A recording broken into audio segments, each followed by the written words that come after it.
Devias pôr isso. Vamos falar do frio, de fugas à polícia e da Meghan e do Harry. E muito mais. Diz o que pensas, mas não pensas no que dizes. Eu não preciso de ajustar contas absolutamente com ninguém. Para um país mais justo, para um país mais pobre, perdão. Deus existe dentro de nós. Quando as pessoas não acreditam em Deus, não, Deus existe dentro de nós. Ser exigente, não sermos piegas. Ser exigente, não sermos piegas. Mãe, olha, tu sabes fazer ténis. Ela fez 4, mas não sabe fazer ténis. Não sabe fazer ténis. Ai, que informação dramática. Sem Barbas na Língua, um podcast de Guilherme Duarte e Hugo Gonçalves.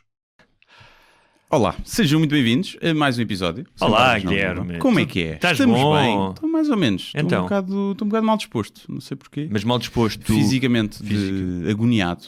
Vieste no banco de trás de um carro Não, vim... numa estrada com curvas. Vim-me no banco da frente. Vim-te no banco. Vim-me no banco da frente a Sim. conduzir. Sim. Não, já estava de manhã. Não sei se foi de dormir mal. Se há alguma coisa que comeste. Pode ter sido, mas não comi assim muita coisa. Sabes o que é que pode ser? Aquele novo vírus que foi descoberto na Pois, China e que já se foi comprovado que passa de pessoa O para pessoa. coronavírus, não é? É que Chama-se corona? eu realmente fui à loja de chinês ontem. Percebes? E pode ter acontecido alguma coisa. Epá. Mas É possível que este seja então o último programa do Sem Barbas na Língua? Sim. E se eu morrer, tu sabes que tens tipo uma semana, não é? Sim. De incubação, porque provavelmente já terás apanhado também. Vou tratar das minhas coisas, despedir-me das Sim. pessoas. E é isto. É isto. O que é que fazias se tivesse uma semana para viver? Epá. Uma semana não é? Não dá para muito. Não. Não dá para muito. Não sei. Mas se calhar tens dinheiro guardado para viver à grande uma semana. Se for tipo um ano já não dá normalmente, não é? Sim, mas o que é que ias fazer? O que é viver à grande? O que é que ias fazer? Pois, não sei. Ias para um hotel? Fazias alguma coisa da bucket Não. list? Tu fazias alguma coisa? Imagina, ias saltar de paraquedas. Não sei se já saltaste. Ou se é uma coisa que gostavas Não. de fazer. Não sei, acho Estavas que ia... só a visitar amigos e família, se calhar. Sim, não é? acho que sim. Fazer refeições grandes, tipo jantaradas e almoçaradas e conversar e passear. Acho que... Não, assim, de repente... não consigo pensar em nada grandioso. Fazíamos um último podcast de isso faríamos, sim. sim, isso faríamos. Despedias-te aqui? Sim. Despedias-te das pessoas? Sim. Mas só para quem paga, no patreon.com/. E, aliás, tornava a coisa ainda mais interessante, que era, dizia, olha, Guilherme, isto supostamente vai começar a ser muito doloroso, portanto, tenho uma semana, mas os 2 últimos dias vão ser fisicamente, a dor vai ser insuportável, portanto, eu vou-te pedir que tu me mates. Ok. E fazíamos um podcast em que tu tinhas que me matar. Tinhas que... Mas era capaz de ser, eu era preso, percebes? Não sei se porque eu queria continuar a ter uma influência mesmo depois da minha morte, não é? Pois, não, acho que se sofrias aí 2 dias te lixavas. Também era 2 dias. Sim. Agora, eu não ia Mas preso imagina- porque tu só 2 dias. Se me dissesse assim, vais sofrer agora Não, mas durante imagina anos. que Pá. eu sabia que ia sofrer e que precisava de alguém colaborar que fosse pelo menos buscar a ampola com o medicamento que me ia deixar de dormir e pedir-te, Guilherme, podes-me fazer isto? Tu farias ou não? O quê? Ir buscar? Sim. Ia, sim. Dizias, porque não te Mandava fonas o ao gajo da Globo? O gajo da Globo. Não, eu acho é que podíamos fazer outra coisa, que era, olha, metes-te à frente do meu carro, na tua motita, metes-te à minha frente no cruzamento, eu dou-te um panadão e morres ali. Sim. Pronto. E depois, não sei. foi acidente. Sim. Mas isso também tinha de causar problemas, de certeza. Não, se fosses tu aí para a minha frente, não. Agora, o que estavas a Eu tenho um perguntar tio é... que já matou 2 pessoas atropeladas, em situações diferentes. Nunca foi culpa dele. Mas deve ficar na consciência um gajo novo e uma velhota. Velhota, pronto, não é? Morreram os dois? Morreram os dois. Ou se foi de propósito, ele faz as coisas muito bem feitas. A alcunha dele na família é o ferro de engomar, não? Sim, é o que é. O cilindro. O cilindro. Sim. Como é que se chama? É cilindro? É Não sei. cilindro. Não é? Acho que é cilindro, não sei. Aquela cena que alisa Alisa o o alcatrão. alcatrão, Sim. sim. Não, eu acho que tu perguntaste, não é? O bucket list, o que é que farias? Eu acho que há uma tendência, quando tu pensas nisso, para fazer algo grandioso. Mas eu acho que a experiência da morte deve tornar tão humilde, ou seja, deve-te apequenar tanto, que eu acho que tu deves querer coisas, se calhar, mais simples, não é? Como estar com as pessoas que gostas. Um bico, não é? Um bom bico. Sim. Acho que sim. bico. Enquanto... Uma boa refeição, um bom passeio, um mergulho no mar, não é? Se for inverno. Estava um mergulho no mar na mesma. Davas? Dava. Não sei se dava. E depois ia para um hotel de 5 estrelas para uma piscina aquecida. Isso sim. Olha, Mas à partida não... Quer dizer, estamos todos a morrer, não é? Mas o nosso prazo de validade estamos todos ainda mais é próximos da morte. Ainda temos conservantes suficientes para o nosso prazo de validade ser longo, esperemos. Mas olha, é assim. Nunca se sabe, não é? Por falar em morte e em frio no inverno, vamos começar por falar de um flagelo na vida portuguesa. O português é um bicho que sofre muito com o frio em casa, como tu sabes, né? Encarquilha muito. Sim. Que está sempre todo encasacado e com meias e pantufas e cheio de mantas, ao contrário de outros países onde faz mais frio e onde tu podes estar em cuecas. Sim. Foi noticiado que Portugal é o quinto, segundo um instituto de pesquisas da Eurostat, Portugal é o quinto país da União Europeia com mais pessoas sem dinheiro para aquecer a casa.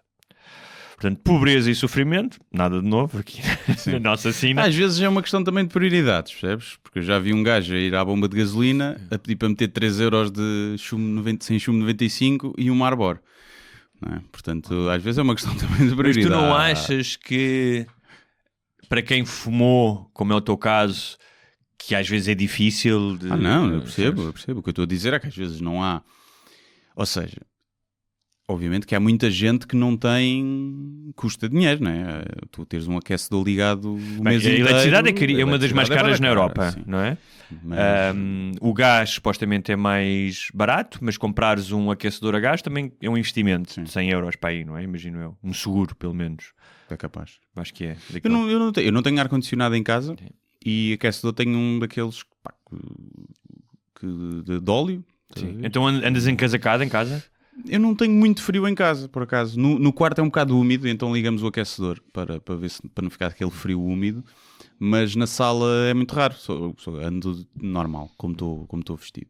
Mas sou capaz de não de t-shirt nesta altura, mas ando com tipo um roupão, uma camisola. Só há 4 países em que os cidadãos têm mais dificuldade em pagar o aquecimento na casa. São a Bulgária, a Lituânia, a Grécia e o Chipre, sendo que na Grécia, no sul da Grécia e no Chipre não deve fazer tanto frio. Pois, não é? Sim. Portanto, mas eu acho que isto tem a ver, obviamente, com os custos da energia, mas também tem a ver com uma espécie de equívoco que se prolongou durante anos, acho que já não se prolonga, que é a ideia que nós somos um país temperado, ou seja, somos de certa maneira, se comparados com a Suécia, mas não deixa de fazer frio, especialmente imagina se viveres no interior do Guarda. país. Sim, na Guarda. E as casas mal, eu acho que acima de tudo é as casas mal equipadas, mal isoladas. E não é só, e o pessoal muitas vezes tem o ar-condicionado ligado com a janela aberta, né? Por exemplo, também. Acho que não temos uma Mas isso já estamos a entrar no nível da estupidez. Não temos uma consciência energética. Uma consciência energética, de aproveitamento energético. Mas as casas, eu acho que havia casas que estavam mal preparadas, hoje em dia há tecnologia para mitigar a perda de calor, que aliás isso é um dos grandes problemas. Não é só não é aquecer as casas, é manter as casas aquecidas. Porque tu vais a uma série de apartamentos, mesmo alguns mais recentes, e as janelas estão mal calafetadas, há fugas de calor, e é curioso porque supostamente um dos triunfos da administração Obama foi a política energética que tentou implementar uma série de medidas para as casas perderem menos calor. E num país como os Estados Unidos, em que faz muito frio, acho que isso teve implicações em termos de gastos energéticos bastante importantes. Ou seja, imagina que todas as casas que tu estás a aquecer e que perdem energia, se tu conseguisses que essas casas deixassem de perder esse calor, imagina o que é que isso significava ao fim do ano em milhões de euros. Um exemplo contrário, mas que aconteceu em Espanha, foi que no verão o governo sugeriu, não era lei, mas sugeriu, fez uma campanha junto das empresas para colocarem a temperatura do ar-condicionado num valor, que eu não me lembro qual é que era, não é? Porque há sempre aquele gajo que chega lá e mete aquilo nos 16, nos 17. Isso representava uma poupança de milhões ao fim do ano para as empresas, não é? E evita chatices no trabalho, não é? Porque há aquele pessoal que quer estar de t-shirt, ou o gajo que quer estar encasacado, e depois o gajo está sentado debaixo mesmo do ar-condicionado, está a levar com aquilo nas costas, depois há discussões. Já vi muita discussão no trabalho por causa do ar-condicionado. Sim. Mas eu lido bem com o frio, nem em casa. O calor o calor a dormir, por exemplo, dê-me frio a dormir ou calor, prefiro frio 1000 vezes. Eu sofro imenso com o calor a dormir. O frio é mais uma Que manta. roupa de cama é que tu tens? Neste momento acho que tenho um lençol e um edredom. Okay. Mas é um daqueles edredons bons, de pena de ganso, daqueles dos ricalhos? Não deve ser muito caro, não é. E normalmente tenho que, mesmo assim, não me destapo. Muitas vezes tenho que pôr aquele pezinho de fora. Eu lembro para equilibrar a temperatura corporal. Eu lembro. Não detesto dormir com muito peso em cima. Apesar de dizerem que faz bem. Há uns cobertores, uma cena contra a insónia, que eu nunca experimentei, que acho que é uma espécie de edredom, mas boeda pesado. Será que isso será que isso tem a ver com o facto de, por exemplo, os bebés, quando são meio amortalhados, não é? Há uma forma até de tu meteres uma espécie de um tipo lenço burrito, não é? Hã? Ficam tipo burrito. Eu percebi tipo o Rito. Não. E pensei que era o Jorge Rito que embrulhava os miúdos. É possível. E deixando só um buraquinho. Não. Tipo burrito, exatamente, que eles sentem-se todos aconchegadinhos e dormem. Pois não, eu nunca via. Se calhar esse sentimento de constrição, se calhar ajuda do líquido amniótico da barriga da mãe, não sei. Sabes que eu às vezes ponho uma almofada, eu durmo com 2 almofadas, uma mesmo para dormir, que é que eu gosto mais dura, e depois outra que eu às vezes meto em cima da cara para adormecer. Não. Assim, em cima dos olhos, tipo tapar os olhos para não ter nenhuma claridade e aquilo. Não. Eu às vezes ponho no meio das pernas.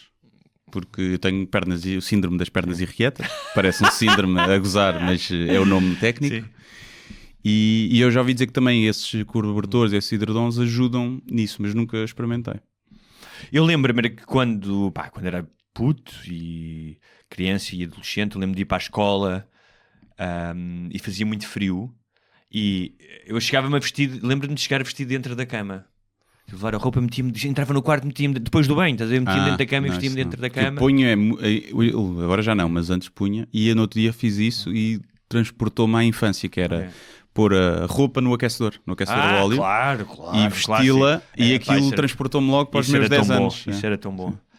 E cheguei muitas vezes para a escola primária com pijama por baixo da roupa. Pois também não me lembro se fui, mas lembro que havia malta que ia, mas eu acho que sim, alguma vez com pelo menos a calcinha. Sim, a calcinha, sim. Cheguei. E lembro-me de às vezes sair do banho quando era puto e pegar no secador do cabelo, que havia lá um secador, e tipo que secava e depois apontava aquilo para mim, tipo isso ainda faço muitas vezes.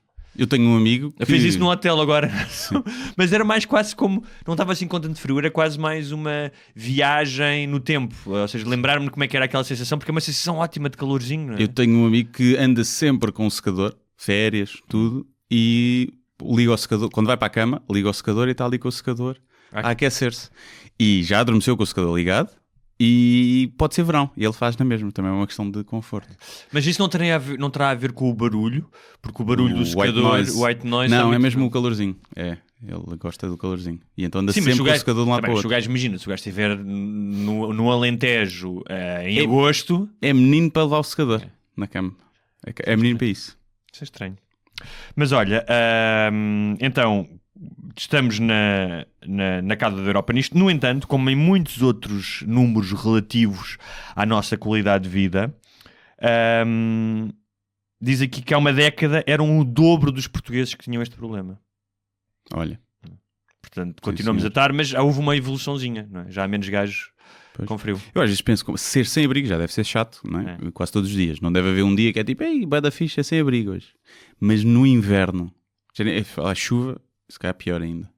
Mas com este frio que está hoje, por exemplo, está bastante frio, deve ser... Não sei se adquires uma espécie de imunidade. Por exemplo, eu vivo sem abrigos na Noruega, quando estive lá. E estavam menos 5 graus. E está bem que eram sem abrigos romenos. Também, se calhar vem de um sítio mais frio, não sei. Mas era... não sei como é que tu te mantens... Se ganhas alguma espécie de... Ainda agora... Ainda ontem deu nas notícias que morreu uma pessoa, não sei onde é que foi, por causa do frio, um sem-abrigo, que tentaram ajudar e ele não quis ajuda, diz que não, eu estou aqui bem, na rua, e depois morreu durante a noite. Portanto, também, Já queria morrer também. também mas- estúpido, não é? Também estúpido. Mas isto é uma das... Mas é uma coisa que tomamos como garantido, é o conseguirmos regular, e é uma cena da humanidade incrível, não é? Conseguimos regular a temperatura à nossa volta. Não, mas por exemplo, hoje é mais fácil, tens casas, mas imagina, mesmo que não tenhas dinheiro para ter o aquecedor ligado, pá, podes ter um cobertor comprado nos chineses, podes passar frio. Estou a imaginar, imagina há 100 mil anos. Imagina quando o primeiro Homo sapiens, ou até os Neandertais, que os Neandertais supostamente é que, segundo me lembro, do que li... Segundo está na Bíblia, né? Segundo está na Bíblia, segundo disse Jesus, que os seus antepassados neandertais se moviam melhor no frio europeu, não é? Mas o Sapiens chegou também à Europa. Pá, que era bem mais fodido tu lidares com o frio, não é? Tinhas que ter peles e caçar, não é? Mas também devíamos ter outra resistência, não é? Não éramos estas florzinhas de estufa que somos agora, que faz uma frieira agora na orelha, no nariz. Não, claro, não, sim. nada a ver com isso. Eu também pensei... É como a minha cadela. A minha cadela veio do Canil, onde tinha cimentozinho para dormir. Sim. E ela estava lá. Sim. E agora, coitadinha, tem frio. Tem que estar sempre tapada com uma mantinha. Pois é. Coitadinha. Coitadinha, está ali a apanhar sol, mas tem que escavar no sofá e tapar-se. Ficou fina. Sim. A minha namorada muitas vezes vê a Amélia, que tem uma caminha. A Amélia tem uma caminha que, se fosse para humanos, era incrível. Sim. Porque é grande relativamente ao tamanho dela, não é? É quadrada. Ela, É tipo a das portanto, toda fofinha, que dá para ter no inverno, tem pelo, no verão tem cor. Não é cor, mas portanto, para estar mais fresquinho. Não é? E que nós giramos consoante a amplitude térmica, não é? Mas aposto que o vosso colchão se calhar não mudam. Também os colchões normalmente também têm um lado. Sim, exatamente. Se calhar o vosso não. Mas muitas vezes eu também, mas a minha namorada, tipo, antes de vou pôr uma mantinha que ela é capaz de estar com frio, não é? Sim. A minha vai sempre tapar, não consegue que ela não ir tapar. Sim. Passado 5 minutos ela destapa. Ou não, no outro dia acordei, estava ela tapada na mesma posição de manhã, teve a noite toda paradinha para estar ali. Mas sabes que reparas que ela no inverno dorme mais em forma de donuts? Aquela, quando elas se enrolam todos, parecem um donutzinho. Talvez, sim. Parece um caracol, porque isso é para conservar o calor. Sim. Talvez. Porque às vezes até metem um focinho depois por dentro das patas traseiras, não é? Eu chamo-lhe o donut. Sim, talvez. Mas esta questão do frio tem muito a ver com aquilo que é a percepção de qualidade de vida ou não, ou de pobreza. Porque riqueza ou pobreza não é apenas o dinheiro que tu recebes ao fim do mês. Ou seja, é tudo aquilo que está à tua volta e que pode melhorar ou não a tua qualidade de vida. Não é? Porque, imagina, tens um bom ordenado, mas o sistema de saúde no teu país é uma merda, não é? Ou tens frio em casa porque as construções são uma merda, ou as escolas são uma merda. Portanto, a riqueza não é exclusivamente o teu ordenado. Se tu ganhas 3 mil euros por mês, mas tens que gastar 1000 na escola do puto. Sim, 500 no seguro de saúde. Na saúde, mais 200 em aquecimento. E vais a ver, mais vale se calhar gastar, receber só 1500, mas tens esses serviços gratuitos de qualidade. Não é? Mas eu estava há uns tempos, fui à sauna, não é muito raro fazer, mas fui fazer sauna. Gay, obviamente. Uma sauna gay, obviamente. Mas estava lá sozinho, os gays veem-me e fogem. E pensei, se o mundo fosse assim, se de repente houvesse um cataclismo, umas alterações climáticas, em que eu não sei que temperatura é que estava, aquilo dizia lá 80 graus, impossível, devia estar estragado, acho que a sauna não cheguei, deve estar para aí nos 50, 60. Sim. Com seco, não é? Aquela coisa. Ou se estivesse como no banho turco, mas ali. Ou seja, aquilo estava giro ali, 10 minutos, 15. Tu diria que 1 hora ali morres, provavelmente. Sim. Não é? Vais desidratar, ou tens de estar sempre a beber. O planeta já teve essas temperaturas, não é? Sim, como já teve temperaturas. Imagina no deserto do Saara, mas são amplitudes, não é? Pois à noite faz mais frio, mas aquilo sempre, ou seja, se um dia o mundo chegar assim, tu tens que viver dentro de espaços climatizados, não é?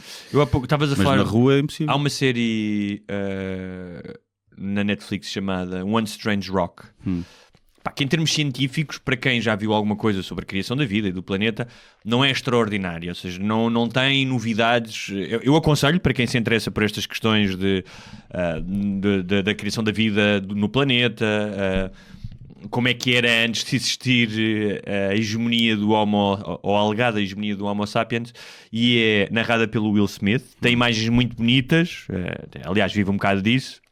Imagens com drones, não é? E é exatamente imensas imagens com drones. Hoje em dia. E comentários de vários astronautas. Portanto, a ideia, o ângulo é os astronautas.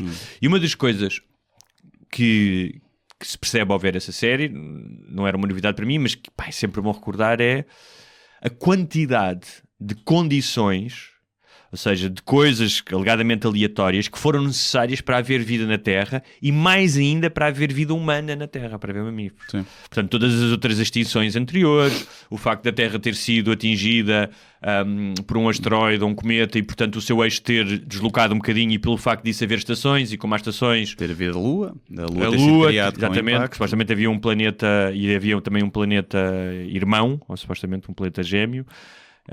Portanto, há uma série de questões, a distância em relação ao Sol, a questão de ter havido o facto de haver água e não haver água noutros planetas, e porque é que houve água, que foi uma tempestade de Ou seja, há uma série de coisas que é tão improvável haver vida, e tudo isto, obviamente, estamos a falar num período de 4,5 mil milhões de anos, não é? Que é assombroso, não é? É assombroso a quantidade de condições que foram necessárias para nós estarmos aqui a gravar um podcast neste momento. Sim, se bem que eu sempre achei estranho quando se parte desse princípio. Deve haver uma explicação que eu não consigo compreender, ou que se calhar nunca vi, que é essas condições são para a vida como nós a conhecemos, não é? Por exemplo, o que é que garante que tem que haver água no estado líquido para haver vida? Será que não pode haver, claro, tal como até se ficou provado há pouco tempo, que foi uma das grandes descobertas, toda a vida tinha que ser baseada em carbono. Não é? Mas encontrou-se aquela forma, não sei se era bactéria ou o que era baseada em arsénio, acho eu, não é? Ok. Ou seja, claro, que não precisava do carbono como elemento fundamental de vida. E eu não sei, até que, por exemplo, não sei porque é que nós assumimos que não pode haver vida num ambiente, imagina, 200 graus negativos. Claro. Não sei, claro. Não, eu percebo, seja, eu já tive esse raciocínio. Pode haver algo que contraria as leis da física ou leis fundamentais da química que nós conhecemos. Agora, o que nós sabemos é que, na nossa experiência de 4,5 mil milhões de anos e na experiência do Homo sapiens e dos 500 anos de ciência que existem, todas as experiências que foram feitas e investigações, a água permite a vida e nenhum outro elemento permite a vida. Portanto, o que se pensa é que se houver água noutro lugar, e se houver estas condições, porque tem que haver água e oxigênio, e tem que haver luz, que é energia, portanto são várias... Mas o que é que me garante que não há bicho, não há bicheza que respira nitrogênio? Está bem. O que é que me garante? Não sei, eu não sou respiram cientista. dióxido de carbono, a certa altura. Tudo isto era para dizer... tudo isto para dizer que houve outros momentos em que as condições climatéricas eram totalmente diferentes e, portanto, o tipo de vida também era diferente. Os tipos de vida, as espécies que existiam eram diferentes, não é? Ou seja, quando existem erupções vulcânicas dos supervulcões e durante milhares e milhares e milhares de anos a atmosfera fica coberta, portanto os raios solares não entram e as temperaturas baixam de forma... um inverno nuclear? Sim, uma espécie de inverno nuclear, mas isto durante milhares de anos, não é? Sim. Houve uma série de espécies que se extinguiram e surgiram outras, não é? Sim, há quem diga que quando o asteroide caiu o asteroide que extinguiu os dinossauros, não foi o impacto que matou todos os dinossauros, não é? Mas foi as poeiras que levantou e as erupções que desencadeou, que taparam durante 2 anos, estima-se, e que basta 2 anos de raios solares tapados para as plantas se extinguirem todas, porque não têm sol para fazer fotossíntese. As plantas se extinguem-se os herbívoros, extinguem-se os carnívoros. Faz um efeito e acho que pescadinha, cascata. Há hoje uma espécie de um descendente de um dos mamíferos, de um dos pequenos roedor que existiu, que deu origem depois aos humanos, inclusive, não é? Que sobreviveu a esse cataclismo porque era, tal como tipo a toupeira, vivia debaixo de terra. Pois há vários casos, não é? Os crocodilos datam dessa altura, não é? Antecedem isso, antecedem. E outros, provavelmente. Não sei se há espécies de peixes também já Mas acho que não. Acho que são tipo 30 e tal milhões. Uma coisa. Já é depois da extinção dos dinossauros, acho eu. Não sei. Seja, não tenho certeza. Deve haver peixes que são pré-dinossauros. Sim. Não achas? Deve haver. Só- Até porque a origem da vida acontece na água, não é? Sim, eu tenho a ideia que sim. Tanto que até havia um... que era o selecanto, ou selecanto, que era um peixe que se julgava extinto há vários milhões de anos. E eu acho que a origem dele era 200 milhões. E que depois se descobriu que havia uma tribo que pescava. Havia um sítio qualquer onde ainda existiam esses peixes. E então acho que uns gajos, uma vez, uns biólogos, uns historiadores, encontraram uma tribo a comer aquilo. É que vocês a gente pescou aqui num lago. É tipo a sardinha para o português. E os gajos descobriram que aquilo estava extinto, supostamente, há anos. E é um peixe, não é um peixito, é um peixe com 2 metros para aí de tamanho, é uma coisa grande. E... Por acaso, um dia, se calhar, devíamos convidar tentar convidar um cientista que fosse especialista nisto, na questão da origem da vida. Sim, vamos falar com o Richard Dawkins, a ver se ele quer vir isso cá. era bom. Isso era bom. Pode ser que ele queira entrar por Skype. Sim. Ou então pagamos aqui o almoço na cantina do técnico. A partida tranquilo. Muito bem, vamos mudar para uma história completamente diferente, mas que fez as manchetes nas últimas semanas. O caso do Carlos Cruz. Não? Isso é mais antigo, não é? Esse já tem uns anos. Do Carlos Lopes, também não. Do Carlos Gosden. Sabes quem é? Não, Ok, é uma história... Quer dizer, o nome não é estranho. Okay. O Carlos Gosden era uma espécie de Master of the Universe dos CEOs globais.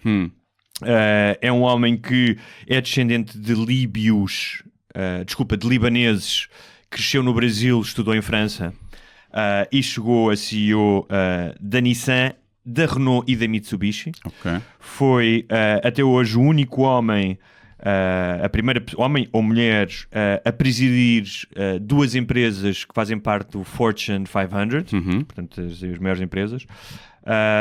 Tinha a seu cargo 450 mil empregados em vários locais do mundo. Que ele sabia todos, conhecia todos pelo nome, claro, obviamente, como um bom CEO.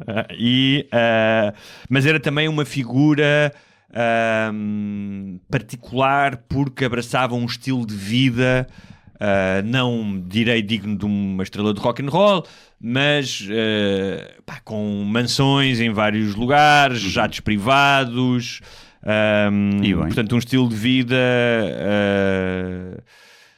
de alguém que não tem dificuldades em pagar o aquecimento em casa, não é? Digamos assim. E ele vivia no Japão em novembro... A nacionalidade dele era o quê? Era ele tem vários, libanês, não é? Várias nacionalidades. Okay. E isso é um dos pontos importantes para a história. Eu não sei para nem que isso é, mas fez falcatruas, não é? Ele diz que não. Okay. É como a Isabel Santos. Né? Era considerado um herói no Líbano, porque apesar de acho que nunca chegou a viver mesmo no Líbano, mas é considerado um herói, porque é uma espécie do Cristiano Ronaldo deles, mas do mundo empresarial. Tinha vivido em França, vivia no Japão, onde era também considerado uma espécie de celebridade, até que em 2018 foi detido à chegada ao Japão, depois de uma viagem, e acusado de diversas fraudes, incluindo o desvio de fundos da empresa. Não acredito. E usou a empresa para enriquecer. Não acredito. Estava em prisão, esteve preso mesmo, depois esteve em prisão domiciliária. Mas na prisão domiciliária, ao que parece, depois de ter estado mesmo preso, tinha uma vida relativamente fácil, chegou a viajar para Kyoto, podia jantar fora, vivia numa casa, mesmo numa casa, não num apartamentozito, mas mesmo numa casa no centro de Tóquio, e tinha 3 câmaras instaladas à volta de casa para o controlarem, até que no dia... E ele tinha o comando das câmaras, não é? Ele tinha o comando. Sim. Até que no dia 29 de dezembro, último... as câmaras mostram-no a sair de casa com um chapéu e com aquela máscara típica de quando estás constipado e que os asiáticos usam muito, estás a ver? Que era a máscara do Vendetta ou uma coisa assim. Entrou num hotel, exatamente, o dono saiu com 2 pessoas, acompanhado de 3 pessoas. Gajas? Não, homens. Entrou num comboio daqueles bullet trains, exatamente.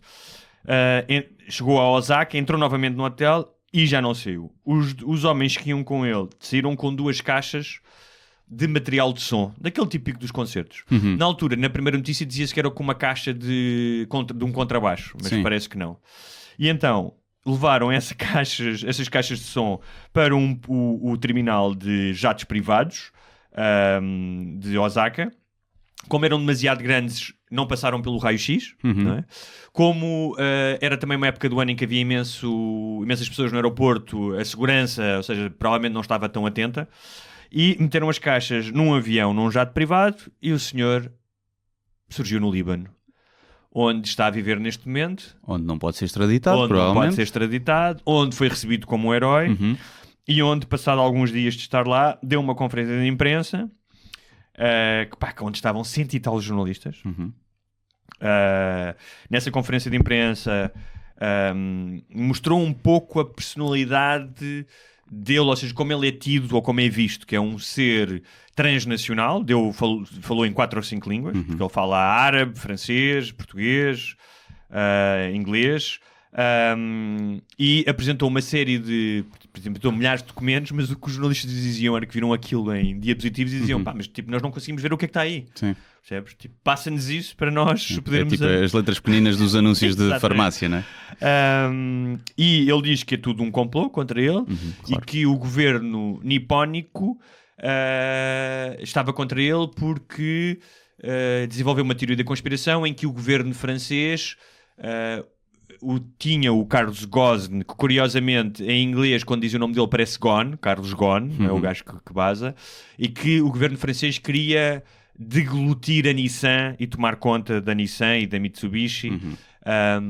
Ele abre a conferência de imprensa, isto é um detalhe que eu adoro, que abre a conferência de imprensa dizendo que vocês por acaso, alguém estava à espera, alguém viu os aviões japoneses quando foi para Pearl Harbor? Foi exatamente isso que eles me fizeram a mim. Eu também não vi que eles me iam prender.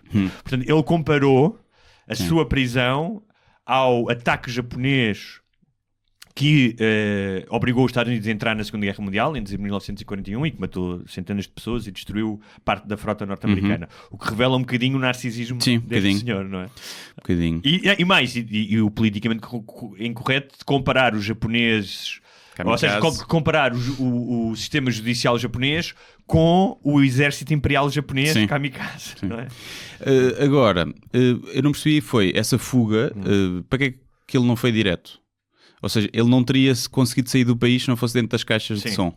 Não conseguia. O que dizem é, isto contado assim parece um esquema simples, mas que dizem que as qualidades dele enquanto CEO, que era uma espécie de um mastermind, um gajo obcecado com a logística, com a organização, terão contribuído para ele conseguir fazer isto.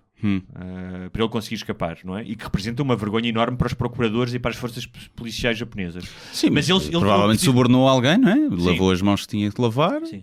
E depois contratou o Mário Daniel, uma cena assim, um mágico, para lhe dar umas dicas de como... Mas isto, ou seja, isto não é por acaso que ele escolheu o dia 29 de dezembro, possivelmente, também, não é? Portanto, mas sim, terá untado algumas mãos. Ou seja, quando tu tens muito dinheiro, é muito mais fácil tu fugires à justiça, não é? Obviamente, nem que seja em termos de recursos que vão atrasando a justiça, por exemplo, não é? Basta isso, basta tu teres esse dinheiro para ter advogados que sabem as manhas e os esquemas todos e que conseguem atrasar tudo, não é? Dificilmente tens pouca gente rica que aguarda, por exemplo, julgamento em prisão preventiva, não é? Conseguem sempre um habeas corpusito, ou ir para casa, a não ser que seja um crime muito grave ou que haja um grande perigo de fuga, por norma, conseguem sempre não esperar, pelo menos aguardar julgamento na prisão, não é? Que só isso já é uma grande diferença. E depois vão atrasando. Especialmente se tiveres uma casa como eu imagino que ele tenha em Tóquio. Não é? Pois, ainda por cima, quando tens às vezes prisão domiciliária, se tiveres piscina, não é? Um terrenozinho, tens ali tudo. Tens Uber Eats hoje em dia, estás a ver? Para trazer comida à casa. Portanto, é um bocadinho... Sim, eu também imagino que seja um gasto de dinheiro para ter um chefe em casa, não é? Pois, provavelmente é um bocado aquela prisão domiciliária. Devias viver para onde tens era em Abrantes. Isso é que era uma boa prisão domiciliária. Quem diz Abrantes diz outros sítios. Olha, isto fez-me lembrar também um clássico das histórias do cinema, que são os filmes de fuga. Não é? Que são um clássico, acho que toda a gente gosta de um bom filme de fuga, não é? E então foi à procura. Lembras-te assim, lembras-te de algum? Há um que vem logo à cabeça, não é? Qual é que é? Não sei. Pá, um que eu acho muito bom e que eu acho que funcionaria, dado um pequeno detalhe, era o Inside Job. Até que eu acho que foi a Casa de Papel inspirou-se aí, não é? Sim, Fez um rip-offzinho. Aliás, aquilo das máscaras é um rip-off, que é um filme do Spike Lee. Sim, com o Clive Owen e o Denzel Washington. Exatamente. Pá, eu acho que aquilo funcionava, a não ser por um pequeno facto que era, provavelmente iam chamar cães. E os cães iam detectar que o gajo estava lá escondido atrás da parede. Quem não viu o filme, temos pena. Olha, mas isso leva-me a um... Fora isso, eu acho que é uma técnica que poderia muito bem funcionar e se calhar até podia haver uma forma de contornar isso, apesar do faro do cão, esquece, não há nada que tu possas fazer para ele não detectar, mas fora isso, aquilo está tudo muito bem feito. Talvez haja, porque eu fui procurar uma lista de filmes de fuga, porque são clássicos, pá, assim de repente, sem ir ver, lembrei-me logo de 4 ou 5, mas fui também procurar fugas reais. E há uma muito boa, mas sim. Há uma das fugas reais é de Auschwitz, acho que é de Auschwitz, em 1944, 2 tipos que foram ajudados pelos colegas, porque a ideia não era apenas fugirem para fugirem e terem liberdade, mas para poderem denunciar o que estava a acontecer. Então, esconderam-se num vagão, não sei se... agora não tenho certeza se é um vagão ou se é um caminhão, mas de madeira, que era cortada ali e era transportada. Foram banhados em gasolina e em tabaco, para os cães não os cheirarem. Conseguiram sair, conseguiram levar documentos, e foi a primeira vez que as tropas aliadas receberam já tinham suspeitas, mas receberam algum documento que depois os ajudou durante os bombardeamentos aos campos de concentração. Ok. Aquele que tu estavas a dizer que era o que saltava logo à memória, que é o Shawshank Redemption, baseado na história do Stephen King, não é? Do Papillon, não é? Não. Papillon é outra coisa completamente diferente. Mas também é uma... Não, há o Papillon, que é um filme dos anos 70 com o Steve McQueen e com o Dustin Hoffman, que fizeram agora um remake que mas também é uma fuga da prisão. É uma fuga da prisão. Mas também tem a cena do póster. Não. Isso é o Shawshank. Estou a confundir. Aliás, o Papillon é bem mais fodido do que o Shawshank, no sentido em que é passado na Guiana Francesa, para onde eram enviados os criminosos. Aquilo passa-se, não sei se passa nos anos 30, tinha dito aquela parte 40. do duche dos gajos querem violar o gajo que estava presente nos dois. Não me lembro do Papillon. Eu lembro que via o Papillon quando era criança. Aliás, esse filme estava gravado. Eu lembro que a minha avó... Na casa da minha avó havia uma série de cassetes VHS com os mesmos filmes sempre. Eu não vi esse filme, li o livro. Do Papillon? Sim, não vi o filme. O filme é muito bom, pá. O filme acho que é de 1970 e tal, é com o Steve McQueen, 70 e pouco, Steve McQueen e o Dustin Hoffman. Aliás, eu não sei se a história original não é baseada num caso verídico. Eu tenho ideia que sim. E que viveres na Guiana Francesa... Epá, é pior que Alcatraz, ou seja, aquilo era só bicho por todo lado, na América do Sul, para quem não sabe, rodeado de mares, e que eles eram 2 prisioneiros franceses que se uniram. Quem não viu, veja o original, porque eu já ouvi dizer que o remake do ano passado é mesmo muito mau. O filme Papillon. Depois... já falaste aqui do Shawshank, que é um clássico também, não é? Que é baseado num conto de Stephen King. Outro, de uma forma não tão dramática, mas que vem aqui, é o Rei dos Gaceteiros, que é com... isso tinha outro nome. Ferry Bueller, né? Ferry Bueller's Day Off. O Rei dos Gaceteiros é um nome péssimo. Sim, mas era um nome aquelas original. traduções de merda que se faziam. Depois tens um filme independente de 1997, não sei se já viste, que é o The Cube. O Cubo, sim, já. Aqui está o Papillon, aliás, também vem. Depois tens um clássico de 1979, um filme com o Clint Eastwood, que é o Escape from Alcatraz, também baseado numa história verídica de 2 irmãos e um tipo que é interpretado pelo Clint Eastwood, que durante vários meses também conseguiram sair pelas condutas. Fizeram bonecos com cabelo e tudo para durante as rondas de noite não serem encontrados, e utilizaram gabardines e um produto qualquer para fazer uma jangada. O FBI diz que acha que eles morreram afogados, mas nunca foram encontrados corpos. E, portanto, há quem diga que eles foram os únicos gajos que sobreviveram à fuga. A fuga de Alcatraz. Algum? E depois há um grande clássico também com o Steve McQueen, que é o The Great Escape, que Nunca vi. tem aquela cena clássica da mota do Steve McQueen, mas basicamente são Filmes soldados de ali. 1963, estou a ver aí. Mas vale a pena. Não vês as contas. É muito difícil para mim ver, sim. Vi há pouco tempo o 12 Angry Men, por exemplo. É bom. É bom. Mas lá está, é passado numa sala. Mesmo assim já faz alguma diferença. Até a forma de representar. Sim, a forma de representar é diferente. Tipo, muito tipo a ler os textos. Até porque deve ser tudo provavelmente dobrado depois, né? Em pós-produção. Devem gravar a imagem e depois, muita dobragem, sim, depois fazem e logo aí fica um bocado estranho. Mas sim, custa-me ver algumas coisas. Mas isto do Great Escape é um clássico com o Steve McQueen e é a história que eu acho que também é baseada em alguns factos reais de uns soldados aliados que estavam de presos de guerra, que estavam sobre a custódia dos alemães e que fugiram. Ok. Há um caso verídico, não sei, acho que nunca foi transformado em filme, que é de acho que é italiano, de um gajo que assaltava, não sei se assaltava bancos ou se foi o primeiro assalto que ele fez. E os gajos escavaram um túnel, eu não sei os detalhes, já não me lembro, vi uma vez um documentário. Compraram uma casa ao lado, ou alugaram, e ao lado de um banco, e escavaram um túnel e foram aparecer dentro da caixa forte. E chegaram lá sábado e passaram lá à noite, almoçaram lá, fizeram lá um banquete com comida, champanhe, um monte de cenas, escreveram nas paredes sem armas e sem violência e vazaram com o dinheiro. O gajo, entretanto, foi denunciado por uma namorada, ex-namorada. É sempre as gajas. Quem é que lixou o Isaltino Moraes? Foi o amante dele. E o Pinto da Costa. Foi a outra que se lixou ela. Foi ela processada por difamação. Mas o gajo foi denunciado. E o que o gajo fez foi pedir para se representar ele próprio em tribunal. Porquê? Porque se tu te representares ele próprio, pois isto naquele agora já não deve ser assim, podias-te levantar e andar sem algemas enquanto fazias as alegações. Okay.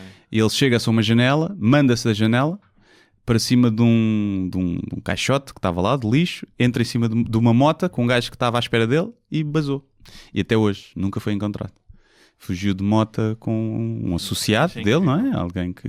Um gajo, já não uma gaja, já não caiu no mesmo erro de ser uma gaja, até porque... Não, imagina, vais numa fuga à polícia, queres que vá uma gaja a conduzir? Epá, não é? Obviamente.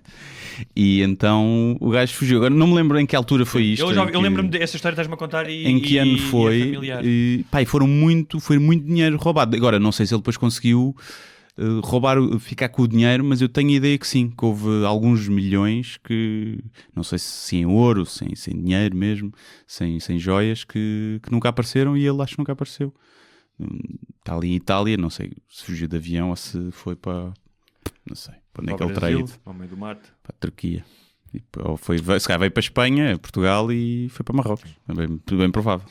Pode ter acontecido. Quanto a fugas reais, tens a mais recente de todas é o El Chapo, que conseguiu... Mas assim é fácil, não é? Assim é fácil. Com o quê? Com os meios que ele tinha? Sim, olha... Mas construíram um túnel de 1,5 km. Fomos cá engenheiros mesmo. Aquilo não foi feito por um gajo com uma colherzinha. Aquilo foi engenheiros que, vamos fazer aqui o túnel para o Sr. Chapo sair. Tu lembras daquele filme, chegaste a ver que foi daqueles filmes que surgiram na senda do aeroplano, que eram filmes meio de nonsense, que era o Top Secret com o Val Kilmer.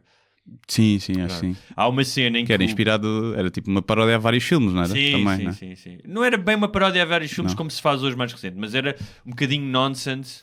E há uma altura em que a personagem de Val Kilmer é preso e quando vão lá salvá-lo, ele diz, mas vem-me salvar agora, eu estive a construir um túnel. E quando olham para ver o túnel com uma colherzinha, é um túnel tipo de autoestrada, com luzes industriais e não sei o quê.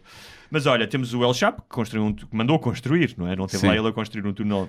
E agora já está. Agora ele foi extraditado, não é? Está nos Estados Unidos foi preso. Sim. Tens a história que deu uma série muito boa da HBO, acho eu, que eu já sugeri aqui o ano passado, chamada Escape at Dannemora, que é uma série protagonizada... A Fuga da Dannemora. Exatamente, Dannemora. Com o Benício Del Toro e realizada pelo Ben Stiller, que é uma série incrível de 6 episódios, baseada também em 2 tipos que mantinham uma relação com uma empregada da prisão e conseguiram, com a ajuda dela, cavaram um túnel e fugiram.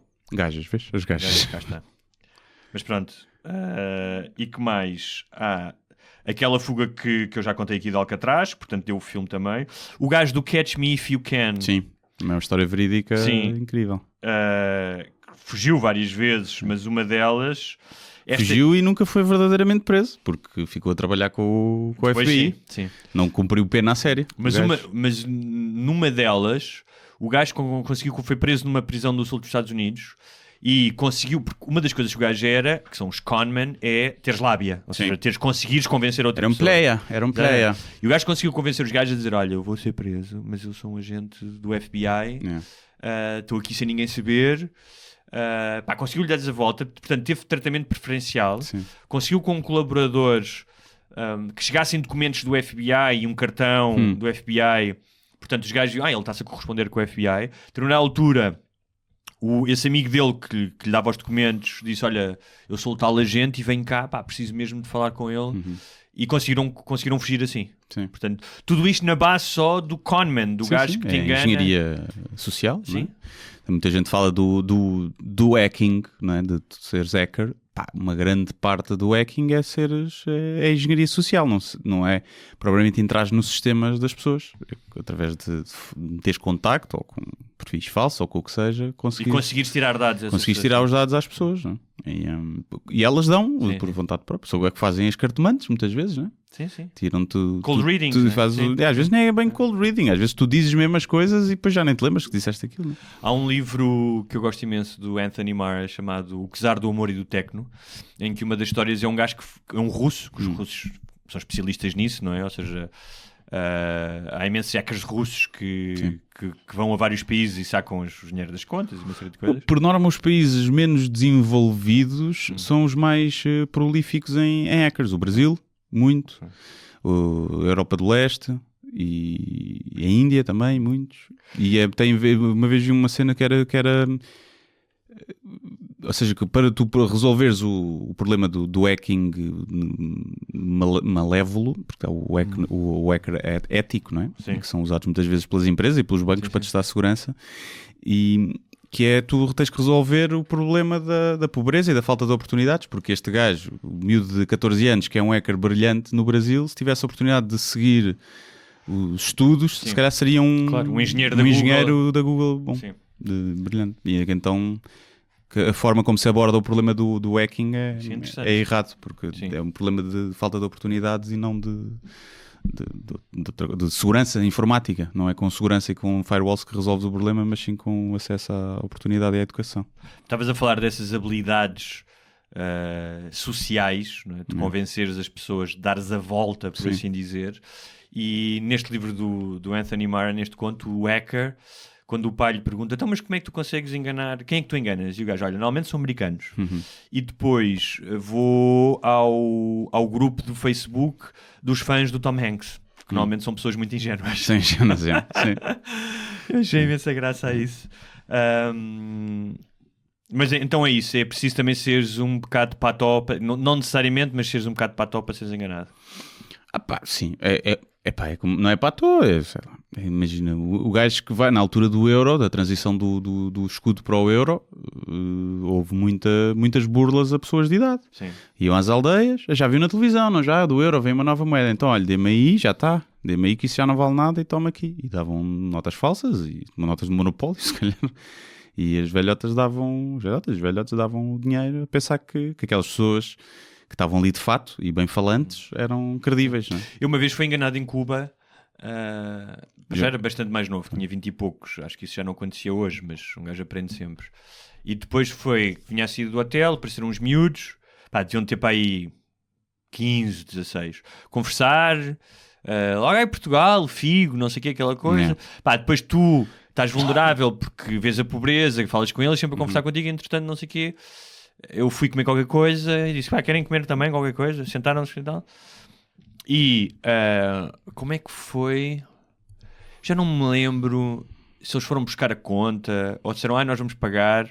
Mas sei que gastei muito mais dinheiro do que deveria gastar naquela refeição e porque eles ficaram a ganhar. Sabes? E depois foi aquela cena. Por um lado ficas um bocado fodido, que é, tiveste aqui a dar atenção a estes putos, tipo na boa, a querer ajudar, e os gajos ainda te enganam, não é? E sentes-te, ninguém gosta de fazer figura de parvo, não é? Por outro lado também pensas, tendo em conta o que eu sei de Cuba e o que eles já passaram, se tu estivesses no lugar deles, se calhar estavas a fazer a mesma coisa. Sim. Em Marrocos, vejo, não é enganado, mas é... eu não sou guia, não, eu levo-vos lá, não sou guia. Pois no fim dá cá dinheiro, pedem, não é? Nunca te...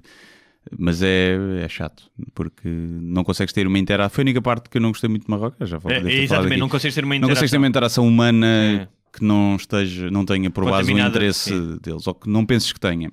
E o que é certo é que não se teve nenhuma.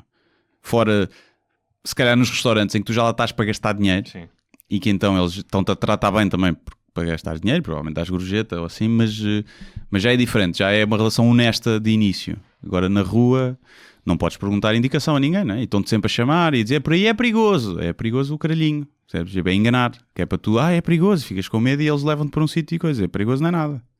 E nós no início ouvimos isso, queres ver que aqui é perigoso, depois é que percebemos, ok, qualquer caminho é perigoso, se tu fores sozinho, mas não é. São os gajos só a tentar depois levar-te por outro sítio. Isso...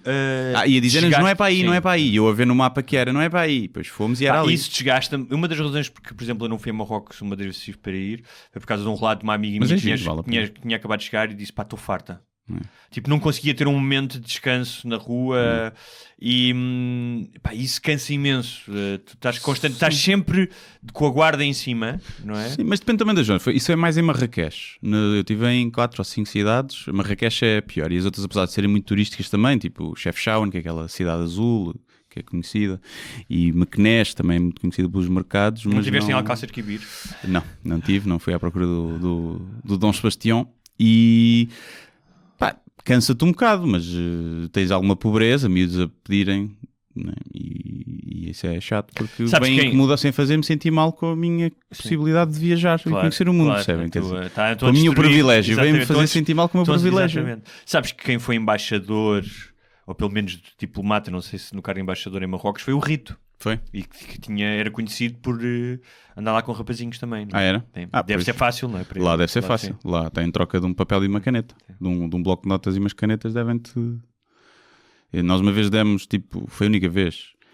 Veio uma miúda a pedir... Nós, é alguém do nosso grupo, que era sempre a mesma pessoa a dar. Depois atraía o resto. Deu uns trocos que tinha. E aquilo devia ser o quê? Sei lá. 2 euros ou 3 no máximo. Bem, a festa que a miúda fez... começou aos gritos, a chamar os pais, veio o irmão dela também pedir dinheiro, e tu para ti não há. Depois viste os pais estavam sentados e os putos é que andavam a pedir, e os pais estavam ali sentados no café, sentados num sítio, a beber o seu chazinho, não bebem álcool, pelo menos à frente das outras pessoas, e é assim a única parte... Mas fumam ganzas. Não sei, sim, fumam chicha. Sim, mas é legal. Não é legal. A ganza? Acho que não é. Então, a maneira como eles vendiam, para aqui, não sei o quê. Deve ser Paquistão, as bolotas. E a querer-nos levar lá acima para comprar. Não, aquilo não é vendido em nenhum lado. Não, deve ser proibido. Não, mas eu estava a dizer, não é proibido a religião.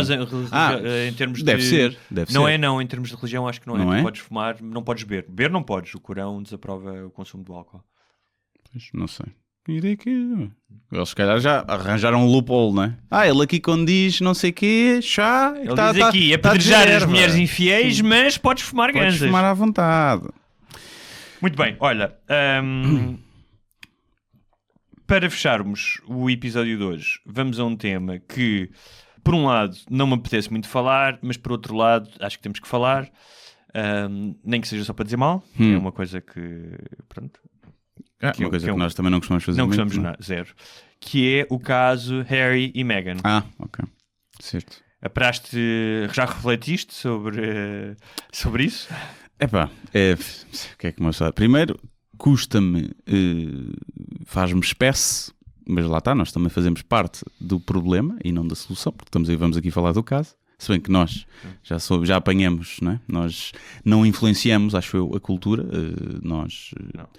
pegamos no que está nós somos observadores. Exatamente, somos uma caixa de ressonância. Exatamente. E então, acho que foi ontem, um especial com 5 ou 6 pessoas na TV24, não era na CMTV, não era no Passadeira Vermelha, na TV24, a falar da Meghan. E depois o que é que vão falar? Vão chamar especialistas. E então os especialistas é aqueles gajos, claramente, aquelas gajas monárquicos, não é? Com aqueles nomes pomposos, a falar daquilo e a falar como, acho muito bem, eles tentarem ser independentes, como se o Sr. Harry e a Sra. Dona Markle fossem agora ter que trabalhar no McDonald's. Exatamente. Essa é a cena mais cómica. Parece que eles vão fazer um sacrifício tremendo, não é? Tipo, vou abdicar de tudo e vou começar do zero. Ele, só da mãe, acho que tem uma herança de 50 milhões. Sim, exatamente. Só da mãe. Pronto. Fora propriedades e montes de coisas que deve ter. Ok, vai abdicar dos fundos públicos que recebia, mas ele tem milhões. Sim, claro. E depois não é só isso, ele, se quiser, ela já fez um acordo com a Disney, que deve ter sido, não deve ter sido de 10 mil euros. Basta o gajo fazer um acordo de consultor externo de empresas, com a influência que ele tem das pessoas que ele conhece. Ou de uma marca de polos. Sim, de uma marca de polos. Se ele nem se quiser chatear tanto, se ele não quiser fazer lobby, não é? Se ele não quiser fazer o mesmo que fazem os ex-presidentes, como fazia o Lula, o Obama, o Clinton, que dão conferências a 100 mil euros, não é? Que ele pode fazer isso. E se calhar fazem lobby por trás, não é? Juntam uma empresa de gás da Rússia com uma empresa de abastecimento da Alemanha. Sim. E servem como lavagem de dinheiro, muitas vezes, muitos deles. Se ele não quiser ter esse trabalho, é isso que diz, faz uma sessão para amarras ou para quebra-mar. Sim, está feito. E está feito. Já estava a dizer, o Ronaldo tem 200 milhões de seguidores, né? Quase, no Instagram. É a pessoa com mais seguidores do mundo inteiro. Só para verem como é que... O Ronaldo é. Mais do que os Kardashians, do que tudo. E dos Biebers. 200 milhões e ele com 15 posts nas redes sociais no último ano faturou 25 milhões.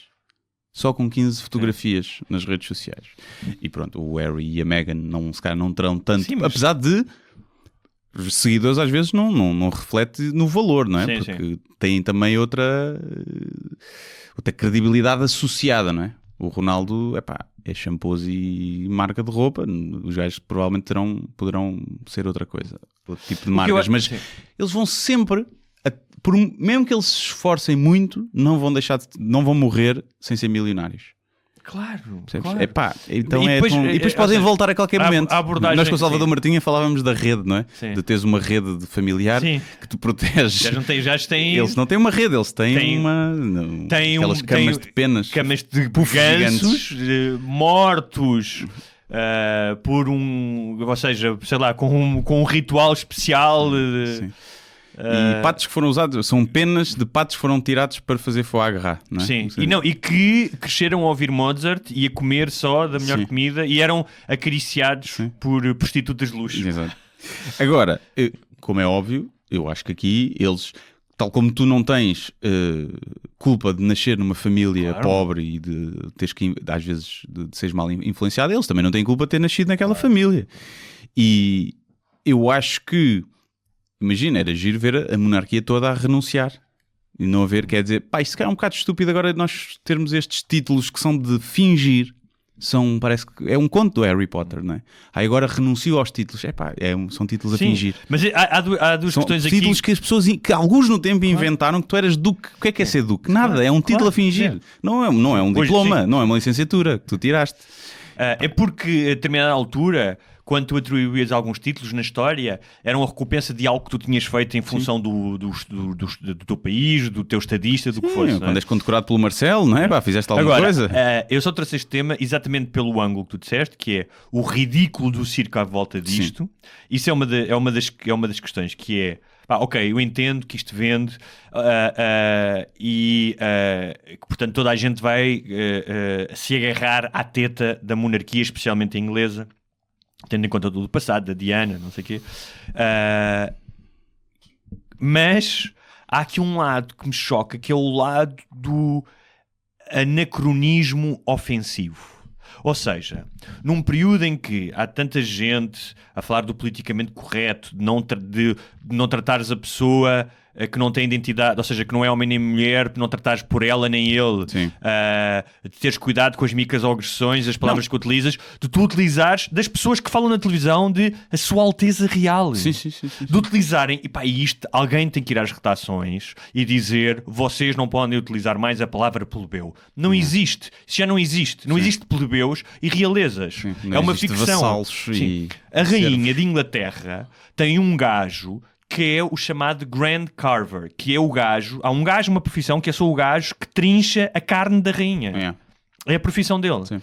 Se tu estiveres num jantar com a rainha de Inglaterra, se ela deixar de comer e parar de comer, tu não podes continuar a comer. Tu não podes andar à frente da Então rainha de Inglaterra. depressa. Deve toda a Tu gente não comer podes bué depressa. tocar na rainha de Inglaterra. Pá, isto é tão obsoleto, é tão ofensivo. E o tratamento de Sua Alteza Real, ou seja, se tu agora fizesses parte de uma comitiva do Estado português e te fosses encontrar com o Harry e com a rainha, há uma série de protocolos que tu tens que fazer uma vénia. Mas que democracia, ou seja, nós chegámos a 2020, não é? Com uma série de triunfos em função da igualdade das pessoas perante a lei. E tu vais fazer uma vénia a uma pessoa? Sim.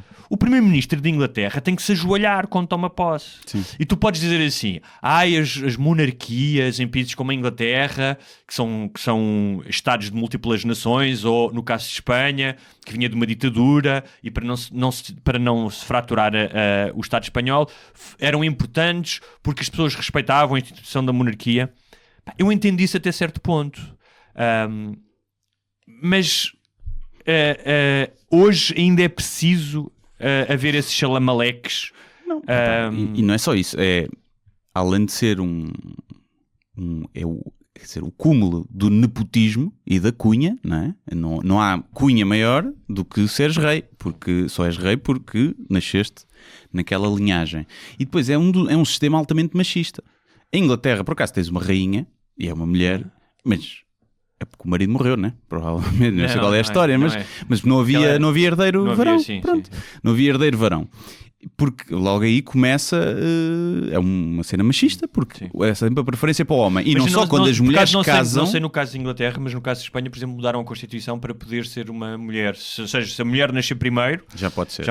Provavelmente mas foi uma coisa que aconteceu em 2008 ou 2010. Não é? Mas quando as mulheres casam, têm que deixar o trabalho, não é? Por exemplo, a Meghan teve que deixar de ser atriz. Sim. Não é? Tens uma série de coisas... A mulher não pode trabalhar, não fica mas bem. Há outra coisa importante que eu até vi... Quem falou disso foi o Bill Maher e eu achei interessante, que é, por outro lado, há um simbolismo nisto, não é? Claro que é muito fácil para eles deixarem... É fácil em termos económicos, imagino que em termos pessoais, e para o Harry deve haver uma pressão tremenda à volta dele, não é? Tipo, porque ele cresceu naquele ambiente, primeiro, uma pressão familiar. Ele não nem sequer é da família real, não é? Porque não, ele é igual ao amante da Diana.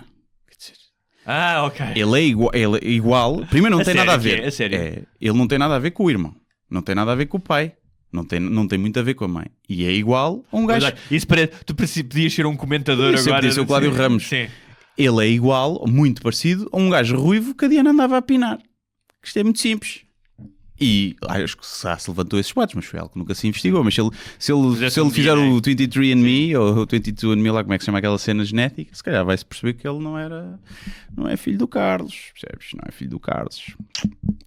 Por isso é que ele se calhar já está a ir embora também. Mas há uma coisa interessante que o Bill Maher falava disso, que é só há uma coisa positiva neste circo histérico das revistas e dos jornais, porque até os jornais sérios estão a falar disto, não é? Porque sabem que isto traz cliques, que é o facto de ser um exemplo de que tu não tens que ser escravo da tua família. Ou seja, há uma tendência, não é, ancestral, de tu teres um tipo de lealdade e há um puxão gravitacional para a tua família que constrange milhões de pessoas no mundo, seja por fatores religiosos, culturais, não é? Tipo, ok, tu só és desta cultura ou és desta religião, só vais casar com uma pessoa da tua religião. E há pessoas no mundo hoje, não é o teu caso ou o meu, que sofrem com isso, sofrem com o facto de terem nascido numa determinada família. E o Maher dizia isso, que é, ao menos que isto sirva de exemplo de que tu não tens que ser a tua família, tu não tens que respeitar as regras que eles respeitam se essas regras forem absurdas. E não sei se o Harry se vai tornar uma espécie de herói para as pessoas que se querem emancipar das suas famílias, mas até porque ele não tem um preço a pagar muito alto, não é? Sim. Sim. E é uma monarquia cor-de-rosa, é como a espanhola também um bocadinho. Talvez seja por aqui nos ser mais próximo, mas tu não vês este tipo de macacada com a monarquia holandesa, nem sueca. Sim, são muito mais. Sim, acho que tipo, há vários gajos que trabalham, têm e depois é uma... E também lá está, também não vês esta ostentação como tu vês na inglesa. Eu acho que teres uma monarquia com aquele nível de riqueza quando tens muita gente pobre, não é? Claro. Na miséria, no país, epá, é mais ofensivo do que quando não é uma monarquia, quando é, pá, mas tenta-se, quer dizer, às vezes, porque é dinheiro que veio, como é que o dinheiro da monarquia existe, não é? Das famílias monárquicas ricas, veio roubado, não é? Não há outra hipótese, porque naquele tempo roubava-se descaradamente aos outros países, aos pobres, para enriquecer, e esse dinheiro foi ficando na família. Claro. Eu não estou a dizer que se deva agora dar aquela cena também das reparações, que também existe nos Estados Unidos, que se fala muito por causa da escravatura, das famílias ricas que tiveram escravos terem que dar o dinheiro que têm. Pá, tu também nasces, também não tens culpa. E depois vais fazer uma reparação até onde, não é? Mas tu não achas que devia haver um imposto sucessório grande para grandes fortunas? Não sei, pá. Porque Ou seja, já pagaste, devia ser mas já pagaste, proporcional. essas fortunas já pagaram imposto. Percebes? Tudo depende de como Sim, tens... mas tu vais receber, imagina isto, nós estamos Sim. a falar de grandes fortunas. Sim. Não estamos tinha que ser proporcional, não era tu receber 50 mil euros e pagares 50%, não é isso. Mas imagina que tu agora eres filho de um grande magnata e ias receber uma fortuna de 300 milhões de euros. Sim. Para o qual tu não tinhas feito zero. Sim. Tinhas trabalhado zero, tinhas criado zero empregos, não sei o quê. Não achas que devia haver um imposto em que tu pagasses que ainda para mais? Imagina, se tu tirasses 50 milhões dos 300 milhões, não ia afetar em nada, em termos realistas, o teu estilo de vida. E esses 50 milhões podiam ser, iam diretamente para escolas ou para hospitais. Não achas que... Depende. É difícil de perceber, porque imagina, esses 300 milhões se calhar eram 600 e ficaram 300 porque foi pago 300 milhões de imposto do rendimento, não é? Tudo depende da taxa que tu tenhas no rendimento. Já. Se tu tiveres uma taxa de 70%, como já houve nos Estados Unidos às fortunas, não faz sentido depois, se calhar, na sucessão também pagares outra vez. Ok.